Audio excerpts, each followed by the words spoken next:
A single claim made by one person spirals into a global panic. Parents stop vaccinating their children, and diseases thought to be eradicated re-emerge, all because of a myth.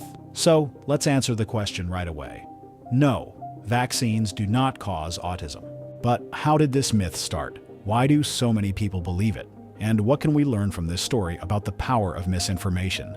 Sit back, because the truth is even more fascinating than the myth.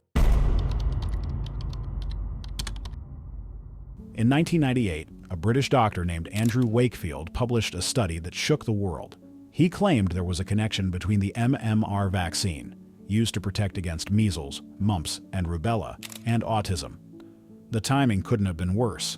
Vaccination rates were high, and diseases like measles were on the verge of eradication in many countries. But Wakefield's study sent shockwaves through the medical community and terrified parents worldwide. Suddenly, vaccines, once hailed as miracles of modern medicine, became the subject of suspicion.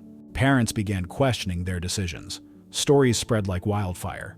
One mother claimed her child's behavior changed after vaccination, while another blamed vaccines for developmental delays. Fear turned into distrust, and distrust fueled a movement. But here's what most people didn't know. Wakefield's study was a lie. His research involved just 12 children, an incredibly small sample size, and the data was manipulated to fit his narrative. Even worse, it was later revealed that Wakefield had financial motives. He was being paid by lawyers preparing lawsuits against vaccine manufacturers, and even had plans to profit from an alternative vaccine he was developing. In 2010, his study was retracted and he was stripped of his medical license, but the damage was done. The fear he sparked had already taken root. But why were people so quick to believe him? The answer lies in how our minds work. Humans are wired to look for patterns and connections. It's a survival mechanism that helped our ancestors avoid danger, but this tendency can lead us astray. Autism symptoms often appear around the same age children receive the first dose of the MMR vaccine, which is between 12 and 15 months. So it's easy to see why some parents made the connection. It felt logical, even if it wasn't true. Fear made it worse. As parents, the idea of harming our children, even unintentionally, is unbearable. Anti-vaccine activists played on this fear, spreading emotional stories designed to tug at heartstrings. And then, there's the internet. Social media amplified the myth, giving it a platform to reach millions. Algorithms favored sensational content, and emotional appeals overshadowed cold, hard facts. To make matters worse, another claim fueled the fear. The vaccines contain toxic mercury compounds, like thimerosal. Thimerosal, a preservative once used in some vaccines, contains ethyl mercury. This raised alarm because people often associate the word mercury with the dangerous methylmercury found in contaminated fish. But here's the truth. Ethyl mercury is completely different. It's processed by the body quickly and doesn't accumulate, unlike methylmercury. Multiple studies confirmed that the tiny amounts of thimerosal used in vaccines posed no risk to health.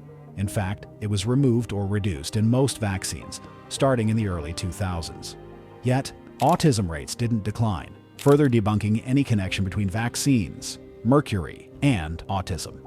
This is another example of how fear, fueled by misinformation, can distort our understanding of science. But what is the truth about vaccines?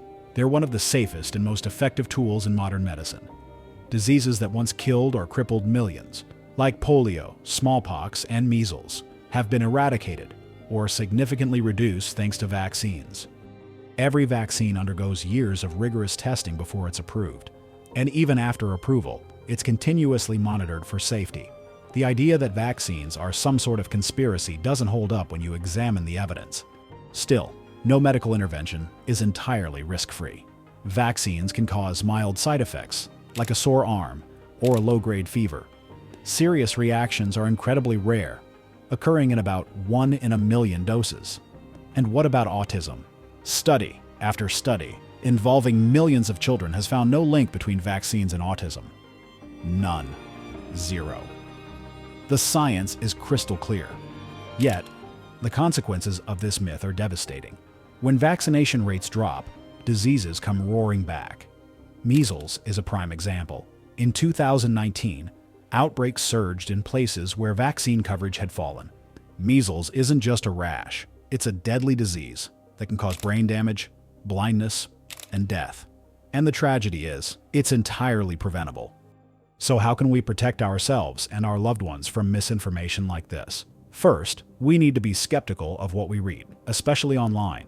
Not every story or statistic is true, and it's crucial to check sources. Are they credible? Are they backed by science?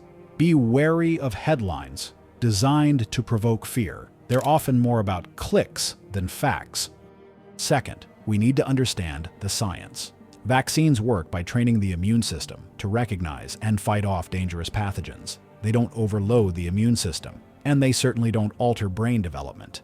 The benefits far outweigh the risks, not just for individuals but for entire communities.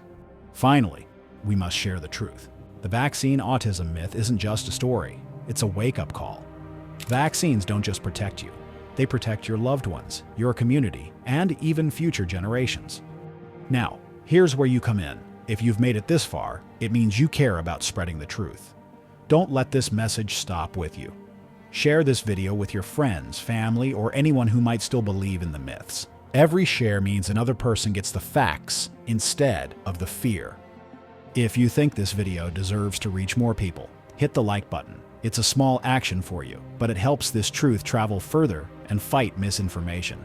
Let's work together to create a world where decisions are based on evidence, not fear. See you next time.